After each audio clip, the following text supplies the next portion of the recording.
here in New Jersey, you see up there, there's a sign, right, and a rope. So New Jersey is lucky enough to have beach closures during the spawning season and when shorebirds are here foraging. And that allows shorebirds to forage uninterrupted, which doesn't happen in many other states, if any. Because it's really important for the red knots and other migratory shorebirds.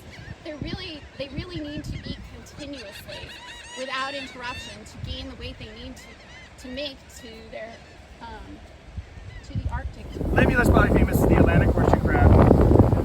The Delaware Bay has more horseshoe crabs here than any other place in the known universe. May and June, you come down here loaded with horseshoe crabs. Normally they come at the high tide, so we're a little ahead of the tide right now. Tonight we're out here on Thompson's Beach, Delaware Bay, New Jersey, for a unique spectacle that happens in our world, and it takes place right here in Delaware Bay when the horseshoe crab come to spawn.